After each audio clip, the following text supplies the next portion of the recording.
की मौत की खबर से पूरा परिवार गहरे सदमे में चला गया है। मरने वालों में और भी कई नाम है, जैसे संतोष जगदाले और कौस्तुभ गणबोटे जो पुणे महाराष्ट्र के निवासी हैं। संतोष की बेटी ने कहा कि वहां कई पर्यटक थे, लेकिन आतंकवादियों ने विशेष रूप से पुरुष पर्यटकों को ही निशाना बनाया और पूछा कि वे हिंदू हैं या मुस्लिम।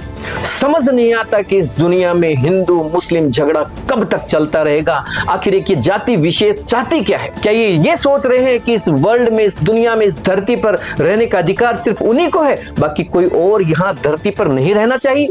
अगर इस तरीके की नीच मानसिकता वाले लोग हैं इस दुनिया में, इस धरती पर, तो खत्म कर देना चाहिए उन लोगों को, जिंदा जला देना चाहिए उन लोगों को। पहलगाम आतंकी हमले ने न केवल 26 परिवारों को तोड़ा, बल्कि कश्मीर की शांति और भारत की एकता पर गहरा आघात किया है। मृतकों के परिवारों ने गहरे दुख और गुस्से के साथ आतंकवादियों के लिए कड़ी सजा की मांग की है। आम आदमी को इस संघर्ष में जान, आजीविका और सुरक्षा का भारी नुकसान उठाना पड़ रहा है।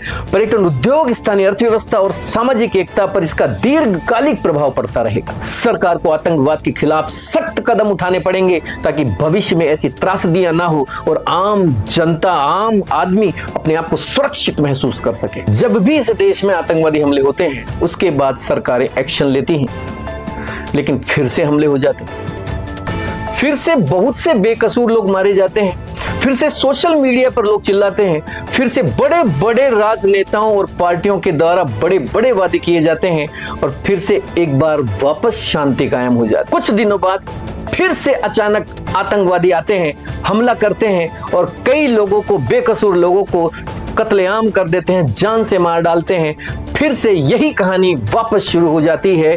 आखिर कब तक चलेगा ये सब? क्या कुछ होने से पहले इसे रोका नहीं जा सकता? क्या हर बार बेकसूर आम लोगों की जान जाना जरूरी है? ये आग कब बुझेगी समझ नहीं आता। अब सवाल उठता है कि ये सब कब तक चलेगा? कब तक बेकसूर लोग इस तरह से जान गंवाते रहेंगे? कब तक लोगों के घर उजड़ते रहेंगे? कब तक माता बहनों के सिंदूर मिटते रहेंगे? कब तक बच्चे अनाथ होते रहेंगे? कब तक हम अपने ही देश में डर डर कर जीते रहेंगे?